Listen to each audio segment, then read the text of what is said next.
In this video, I've got 5 quick and practical tips to overcome overthinking. Now, I am someone that has massively overthought stuff all my life. In fact, my partner says sometimes that I go into this zombie mode where she says she can just tell that the wheels have started turning inside and the overthinking on something has begun. But over the years, I've learned various strategies that have helped me to stop overthinking stuff all the time. And that's what we're going to be talking about in today's video. Firstly, let's clarify what we mean by overthinking. And I think this is important because there are different types of overthinking. But broadly, I think overthinking can fall into 2 categories. There's past event overthinking and future event overthinking. Now, past event overthinking is when you get stuck on something that you said or did in the past. Like that time you accidentally called the president of Ukraine President Putin. But that's not the type of overthinking that I want to concentrate on in this video. Instead, I want to look at future event overthinking, when you want to do something in the future, but you wind up in analysis paralysis and completely overthink doing the thing that you want to do and fail to ever take action. And I want to focus on this type of overthinking because I think so often people have dreams and aspirations, but they wind up just talking or thinking themselves out of actually ever doing the thing. And why does this happen? Well, generally it will be because we do have some level of fear or anxiety around the thing that we want to do. And often this will be linked to some perceived social risks where we think we might be judged in some way or risk some form of embarrassment or failure if we do go after the thing. For instance, take this YouTube channel. In reality, I wanted to start this channel months before I actually did. But instead of just starting, I wound up just overthinking everything and thought I'd have nothing to talk about and that I needed a niche and I needed to learn editing and blah, blah, blah. Where in reality, it was just the fear of what people would think if I did actually upload a video. So what can we do to overcome this type of thinking? Well, the answer is actually simple. Action is what you need. Because by definition, if you fail to take action, you will never do anything that you want to and will forever remain stagnant. So action and doing the thing is the only way forward. But okay, if it was that simple, everyone would be doing it and overthinking would not be a thing. So let's now discuss my 5 tips on how you can learn to take action. Okay, firstly, you need to change your relationship to rejection and failure and fear inaction more than action. Because as we just said, if you fail to take action, you will never do the things that you want to. And so no matter how scary you might perceive the things that you want to do to be, doing nothing has to be scarier, as that road leads nowhere. And in relation to this sort of mindset, you should just accept that failure is a natural part of life. But losing is not the same as being defeated. And so even if you do something and it doesn't go as well as you had hoped, you can still learn from it and come back even stronger. And that is progress. You should also just lower the bar a bit for yourself and realize that nobody is going to be perfect when first starting out with something. Like, think of it like this. Nobody expects a baby to run a marathon right after taking their first steps.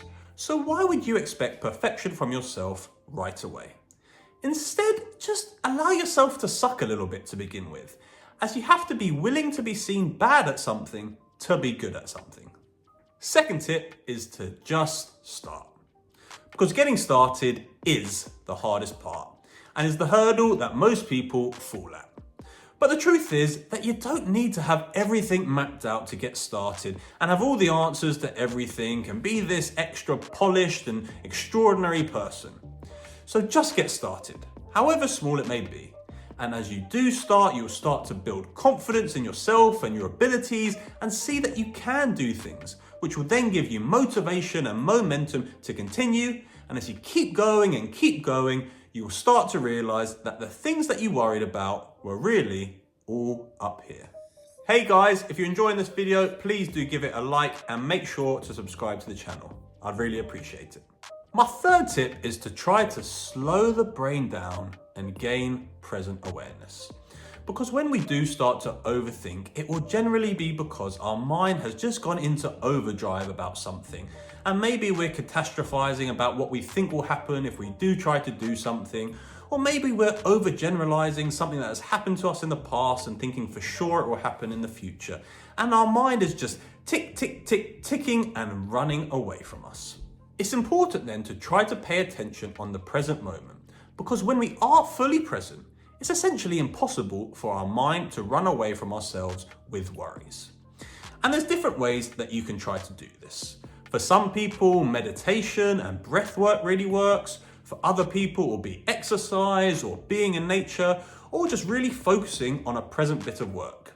And so try to figure out what does work best for you to pull yourself back into the present moment. Okay, next tip is to embrace the fear. And, in fact, use it as your compass. And there's a great quote from George Adair which says, "Everything you've ever wanted is on the other side of fear." And I think this is generally because when we are thinking about doing something that does scare us a little bit, it's probably going to be something that is outside of our comfort zone. But growth only occurs when we do push ourselves outside of that zone. Also, when you're thinking about doing something that does scare you a little bit, a loop will have opened in your mind. But if you never go and try to do the thing, that loop will never have closed. And you will probably forevermore have this little nagging feeling, wondering what would have happened if you had just gone and tried to do the thing. So don't be afraid of fear. Let it guide you and close any loops that open. Now, my final tip is a slightly more analytical based one, which is to try to determine whether the thing you are wanting to do is likely to have a positive or negative expected value. So what exactly is expected value? Well, essentially, it is a statistical concept which is used to determine the average outcome when the same action is repeated multiple times. And it can be used to help you determine whether a decision overall is likely to be good or bad for you. For example, if you are wanting to start a new hobby but were slightly worried about the time it would take, you could use expected value to consider what you perceive to be the potential positive outcomes, like enjoyment and meeting new people and their likelihood, versus the potential negative outcomes, like time and cost and their likelihood. But if the positives outweigh the negatives, the expected value will overall be positive, which then means that you can feel more confident about the decision that you have made. That's why something like starting a YouTube channel pretty much always has a positive expected value. Because in reality, there are really very few negatives for doing so, where there are potentially an endless list of positives depending on how big your channel may become. And I'm sure those are just round the corner for me, and I'll be blowing up any day now. So there you have it. 5 tips that I have found to be very useful to help take action and to overcome overthinking. I hope you found one of them useful, and if you did, please check out my previous upload here, and please do make sure to subscribe to the channel. Thanks very much for watching, and I'll see you in my next video.